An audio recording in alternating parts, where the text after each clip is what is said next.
Hello everyone, good morning. I hope इससे पहला वाला वीडियो आप लोगों ने देखा होगा जिसमें हमने काफ़ी सारी चीज़ें डिस्कस की थी। रेशनलाइज कैसे करते हैं, थोड़ी बहुत आइडेंटिटीज देखी थी, फिर ये देखा था कि रूट की वैल्यू ज्योमेट्री की हेल्प से कैसे फाइंड करते हैं, देन उसको नंबर लाइन पे कैसे रिप्रेजेंट करते हैं। तो हमने काफ़ी चीज़ें डिस्कस की थी। तो आप प्लीज़ जाके इससे पहले वाला वीडियो देखिएगा अगर आपने नहीं देखा है तो, क्योंकि मैं जब भी पढ़ाता हूँ तो मैं यही कहता हूँ एक्सरसाइज से इम्पोर्टेंट पहले वाला वीडियो होता है, क्योंकि मैं एक्सरसाइज में कुछ भी नया नहीं बताता हूँ, क्योंकि इससे बच्चे कंफ्यूज होते हैं। ठीक है, खैर चलिए स्टार्ट करते हैं। तो कह रहा है आपको बताना है कि कौन सा रैशनल है कौन सा इरेशनल। तो भाई आपने देखा था कि जब एक रैशनल और इरेशनल को चाहे जोड़ो घटाओ मल्टीप्लाई करो ये करो तो रिजल्ट हमेशा इरेशनल ही आता है। तो ये क्या है आपका इरेशनल। ठीक है, पर दो रैशनल या इरेशनल को अगर जोड़ो घटाओ तो क्या आता है, रैशनल भी आ सकता है इरेशनल भी आ सकता है, राइट। अब यहाँ पे देखो क्या होगा, इनको घटा रहे, देखने में आपको क्या लग रहा होगा कि इरेशनल है, पर इसको जब थोड़ा सा सॉल्व करोगे तो ये क्या हो जाएगा, 3 + √23 माइनस √23, तो √23 कैंसिल होगा। कैसे कैंसिल कैसे हुआ, इसके आगे 1 है, इसके आगे भी 1 है, 1 - 1 0, तो ये गायब हो गया। तो क्या बचा, ये रूट सिर्फ 3 बचा। तो 3 तो रैशनल है ना, ये देखने में आपको इरेशनल लग रहा होगा पर ये है क्या, रैशनल। समझ में आया। ये देखो ये भी देखने में रैशनल लग रहा होगा, बट √7 कैंसिल हो गया तो क्या बचा, 2/7 बचा। तो ये भी क्या है, रैशनल। ठीक है, ये देखो ये क्या है, √2 है, √2 है तो इसका कुछ नहीं कर सकते, तो ये आपका क्या हो गया, इरेशनल। ठीक है, और वैसे भी जब एक रैशनल और एक इरेशनल होते हैं तो रिजल्ट हमेशा इरेशनल आता है। यहाँ देखो दोनों इरेशनल थे, इस वजह से हमें चेक करना पड़ा। यहाँ दोनों इरेशनल थे तो चेक करना पड़ा। बट अगर एक रैशनल एक इरेशनल है तो हमेशा रिजल्ट इरेशनल ही आएगा। यहाँ देखो इरेशनल और रैशनल, रिजल्ट क्या आएगा, इरेशनल ही आएगा। समझ में आया। आई होप ये क्वेश्चन आपको क्लियर हुआ होगा, बहुत सिंपल था। चलिए चलते हैं नेक्स्ट पे। इनको सिंप्लीफाई करना है, सिंप्लीफाई मतलब सॉल्व करना है, मल्टीप्लाई हो रहे हैं तो। ठीक है, इसको कैसे मल्टीप्लाई करें, देखो मैंने बता, देखो अब यही क्या था, वहां पे हमने पढ़ ली थी आइडेंटिटी, a+b का होल स्क्वायर मतलब a+b × a+b।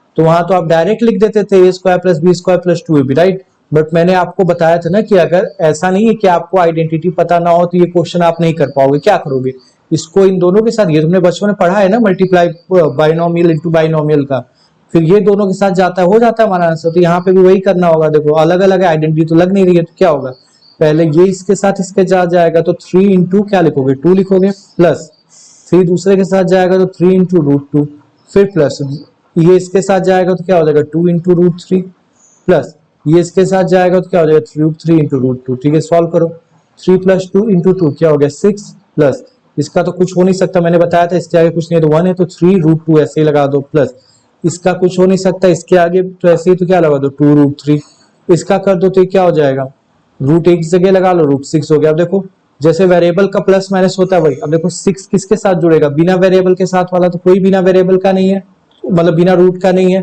तो ये नहीं जुड़ेगा। ऐसे ही ये 3 √2 किसके साथ जुड़ेगा, √2 वालों के साथ, तो कोई √2 वाला यहाँ है नहीं है, तो ये आपका एज इट इज रहेगा। √3 किसके साथ जुड़ेगा, √3 के साथ कोई √3 वाला है नहीं, तो ये ऐसे जुड़ेगा।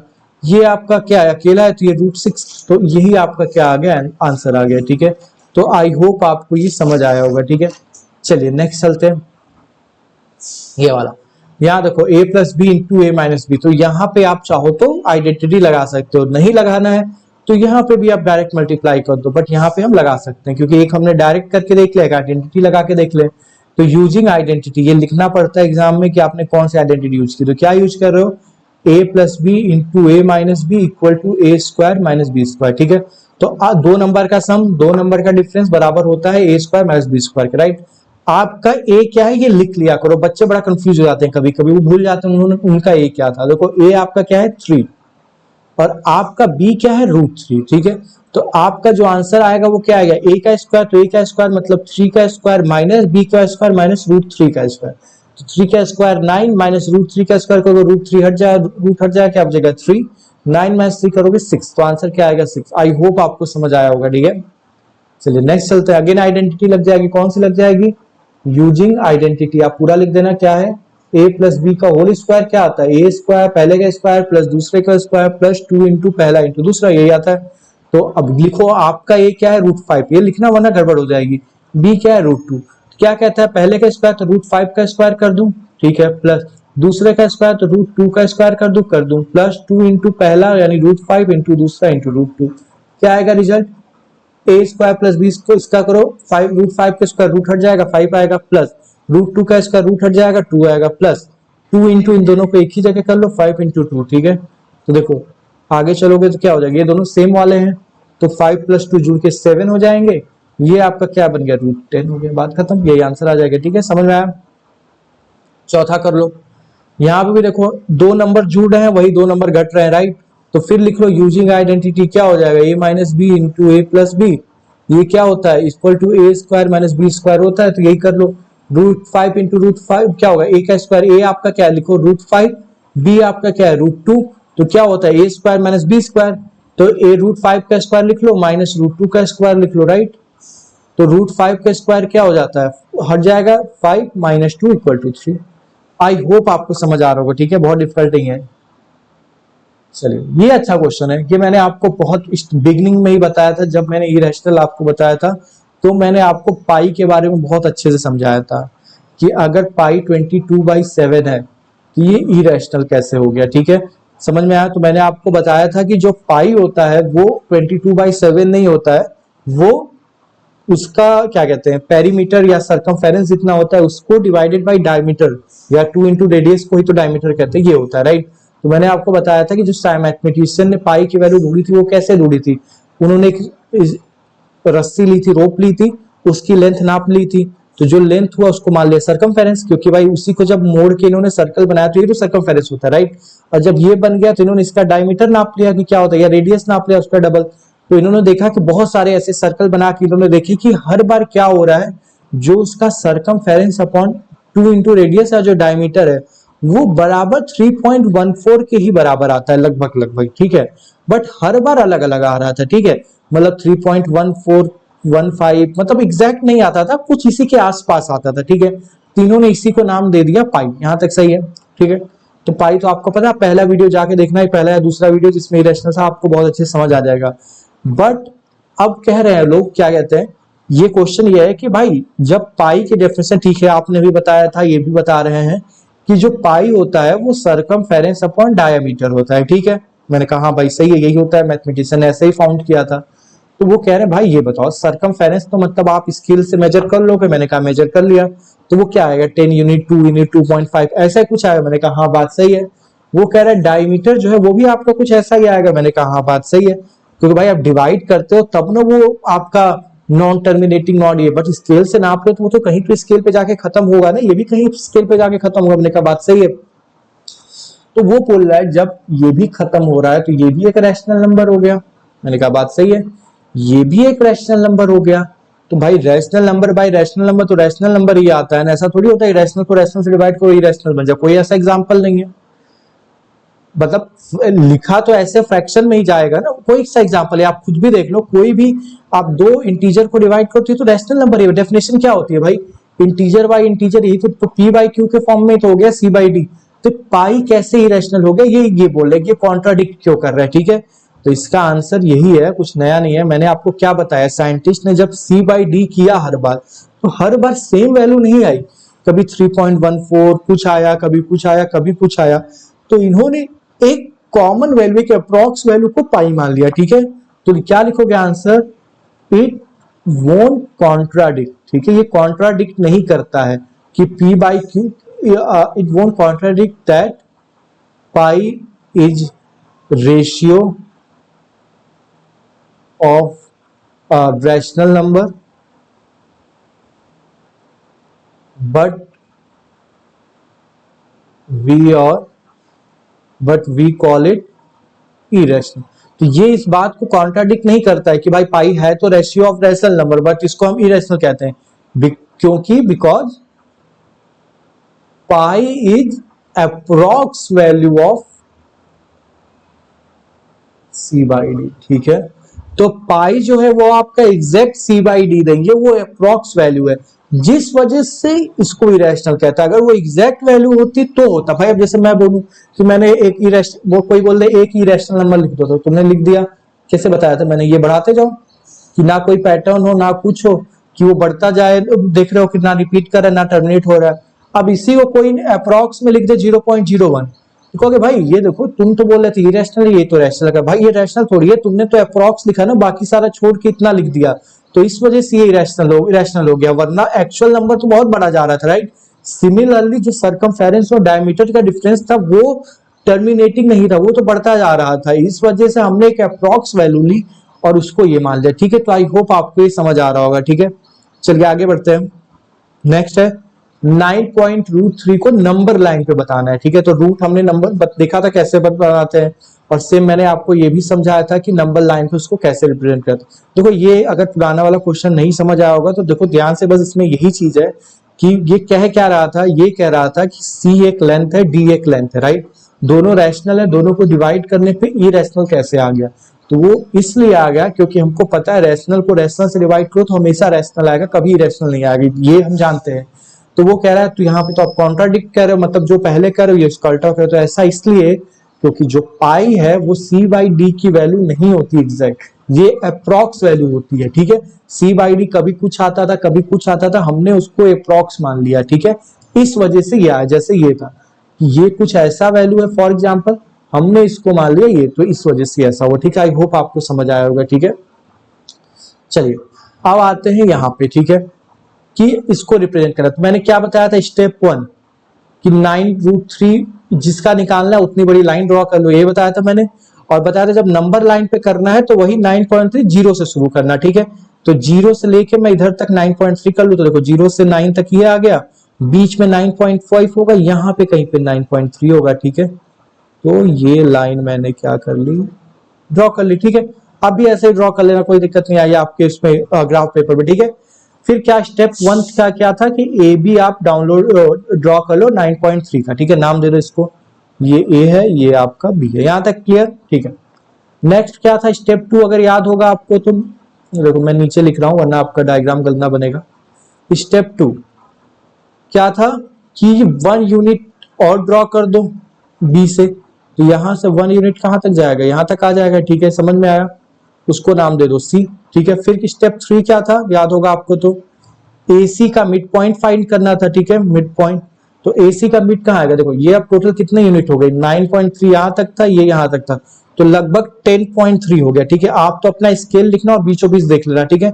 मैं अंदाजा बताऊं, अगर 10.3 का मिड क्या होगा, इसका आधा डिवाइड कर दो, क्या आएगा 5 ये आपका क्या आ जाएगा 1.5, मतलब 5.15 डिस्टेंस पे। तो देखो यहाँ से 1 unit, 2 unit, 3 unit, 4 unit, 5 unit और 1.5, लगभग यहाँ पे कहीं इसका मिड आएगा। देखो 1 यूनिट, 2 यूनिट, 3 यूनिट, 4 यूनिट, 5, इसके बाद भी देख लो लगभग इतना, फिर 1 unit, 2 unit, 3 unit, 4 unit, 5 unit, और ये आपका थोड़ा सा, ठीक है। तो यहाँ पे कभी आपका आ जाएगा, ठीक है। 9.3 था, 10.3 आपने किया, मिड उसका आपको लेना था तो आपने यहाँ पे आपका लगभग बन गया, ठीक है।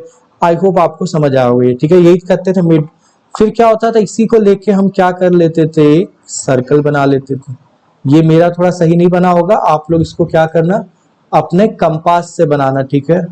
एक नीडल वहां पे रखना, एक नीडल यहाँ पे रखना, और ये इसको ज्वाइन कर देना, ठीक है। फिर जो बी था, बी वाला पॉइंट, यहीं से आपको क्या करना था, परपेंडिकुलर ड्रॉ करना था। देखो मेरा ये गलत बना है क्योंकि 9.3 का आप बनाओगे तो शायद बड़ा बनेगा, मेरा छोटा सा बन गया, तो इस वजह से, ठीक है। ये बन गया, यही आपका क्या हो गया 9.3।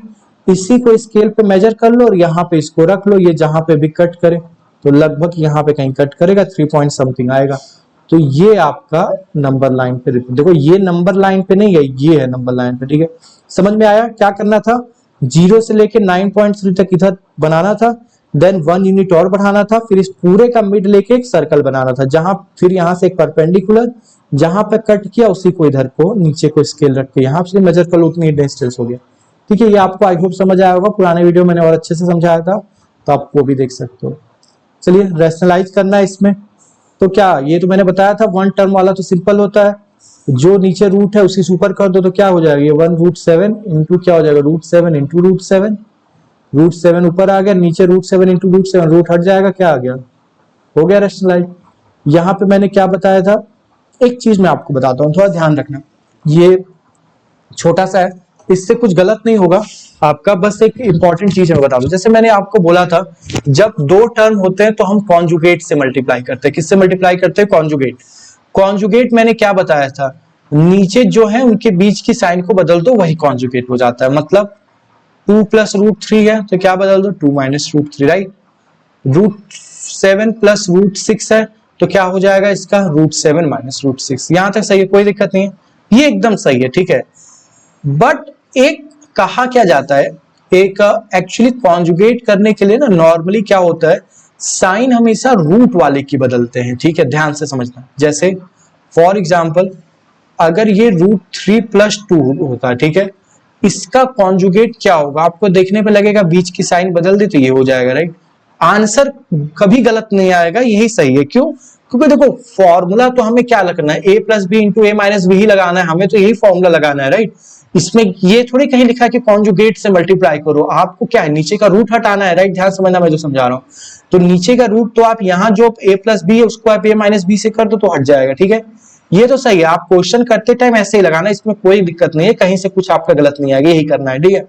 बट अगर कोई कॉन्जुगेट पूछे क्या होता है, तो कॉन्जुगेट में क्या होता है, हमेशा रूट वाले की साइन बदलते हैं। देखो यानी रूट 3 प्लस 2 का कॉन्जुगेट क्या होगा, 2 माइनस रूट 3, या ये कह लो रूट 3 प्लस 2। ये अभी भी करोगे तो ए प्लस बी ए माइनस बी ही आएगा। क्यों भाई, अगर इसको ऐसे लिखो 2 माइनस रूट 3, देखो यही दो नंबर यहाँ ऐड हो रहे थे, यही दो नंबर यहाँ माइनस हो रहे हैं, राइट। तो अभी भी आंसर तो आपका सेम ही आएगा, कुछ गलत नहीं आएगा, इसलिए कहते हैं कि कॉन्जुगेट से मल्टीप्लाई करते हैं। बट कॉन्जुगेट का मतलब सिर्फ ये नहीं होता है बीच वाली साइन बदल दो, वो होता है जो रूट वाला है उसकी साइन बदलो, ठीक है। ये मैंने बता दिया। कोई कॉन्जुगेट, जैसे बहुत लोग होते हैं आपसे पूछेंगे इसका कॉन्जुगेट बता दो, तो आप लिख के आ जाओगे ये, तो वो इस पे नंबर काट लेते हैं, ठीक है। इससे पर मार्क्स, ये यहाँ पे कॉन्जुगेट नहीं बताना है, यहाँ रैशनलाइज करना, तो यहाँ पे इससे मार्क्स नहीं कटेंगे। आपको बस ध्यान क्या देना है कि ये ऐसे है भाई, रूट 3 प्लस 2 है तो इसको क्या लिख लो, 2 प्लस रूट 3 लिख लो, कोई दिक्कत, दोनों प्लस के सेम है, बस इसकी साइन माइनस, तो हो गया, बात खत्म, ये करना था और कुछ नहीं, ठीक है। क्लियर हुआ दो। अब चलो आते हैं, खैर ये कंफ्यूजन नहीं होना चाहिए, ठीक है। क्या करना है, कॉन्जुगेट से मल्टीप्लाई करना है, रूट 6 प्लस माइनस रूट 6 क्या होगा, दोनों की साइन ये माइनस है बीच में, तो प्लस वाले से हम इंटू कर दें तो क्या हो जाएगा, रूट 7 प्लस रूट 6, ठीक है। आप यही ध्यान रख लो, आपको कंफ्यूज नहीं होना है, जो इनके बीच में साइन है उसी को उल्टे साइन से मल्टीप्लाई कर दो ऊपर नीचे, ठीक है। तो ऊपर क्या आ गया, रूट 7 प्लस रूट 6, क्योंकि 1 से इंटू हो रहा है तो कुछ और हो नहीं सकता। यहाँ देखो क्या फॉर्मूला लग गया, ये ब्रैकेट लगा एक से ज्यादा, तो a minus B into A plus B, तो a का स्क्वायर मतलब रूट 7 का स्क्वायर क्या होगा, 7 माइनस रूट 6 का स्क्वायर 6, क्या आ गया 7 माइनस 1 आ गया, 7 माइनस 6, तो क्या बचा root 6 plus root 7 plus root 6, ठीक है, समझ में आया। यहाँ पे भी कॉन्जुगेट से मल्टीप्लाई कर दो ऊपर नीचे, तो क्या किससे करना पड़ेगा, रूट 5 माइनस रूट 2, ठीक है। यहाँ पे देखो एक से ज्यादा चीजें, इसलिए ब्रैकेट लगा लो, और इसको किससे इंटू करना पड़ेगा, रूट 5 माइनस रूट 2, ठीक है। ऊपर 1 से इंटू कर रहे हैं तो कुछ नहीं आएगा, रूट 5 माइनस रूट 2 ही आएगा। नीचे आपका क्या होगा, ए स्क्वायर माइनस बी स्क्वायर, ए क्या है रूट 5, तो क्या हो जाएगा रूट 5 स्क्वायर 5 माइनस 2, तो क्या आ गया रूट 5 माइनस रूट 2 अपॉन 3। समझ में आया। ये क्वेश्चन अगेन 1 है, रूट 7 माइनस 2 है तो किससे इंटू कर दें, इंटू करो रूट 7 प्लस 2, यहां पे इंटू करो किससे, रूट 7 प्लस 2। यहां तक आई होप आपको समझ आया होगा, ठीक है। अब इससे इंटू करोगे तो क्या हो जाएगा, रूट 7 प्लस 2 से इंटू करोगे तो ऊपर क्या आ जाएगा, रूट 7 प्लस 2 अपॉन, ये आपका क्या हो गया, रूट 7 से इसको करोगे तो 7, ये 2 का स्क्वायर क्या हो जाता है 4 हो जाएगा, तो माइनस 4, तो क्या आ गया आपका रूट 7 प्लस 2 अपॉन 3, ठीक है। आई होप आपको ये यहां तक समझ आया होगा, ठीक है। इसमें कुछ ऐसा नहीं है, जस्ट यहाँ पे अगर देखो मैं वही जो कॉन्जुगेट वाला बता रहा था, यहाँ पे एक्चुअल में किससे करना चाहिए था, आप इसको पहले उल्टा कर लो, क्या होता -2 प्लस रूट 7, तो इसको आपको इंटू करना पड़ता -2 माइनस रूट 7, ठीक है। अब यहाँ पे भी देखो दो ही नंबर प्लस हो रहे हैं, दो ही मल्टीप्लाई हो रहे हैं, कौन से दो नंबर है, देखो पहला नंबर है रूट 2, दूसरा है रूट 7, -2 दूसरा है रूट 7, यहाँ भी -2 रूट 7, तो ऊपर करते तो इससे इंटू होता नीचे, तो आंसर तब भी वही आता, कुछ गलत नहीं आता। बस कॉन्जुगेट आपको थोड़ा समझना चाहिए, कॉन्जुगेट क्या होता है, ठीक है। तो आई होप आपको ये समझ आया होगा। ये एक्सरसाइज कुछ नया नहीं था, बहुत सिंपल सा था, हमने पुराने एक्सरसाइज में पूरा पढ़ लिया था। चलिए मिलते हैं नेक्स्ट वीडियो में, थैंक यू।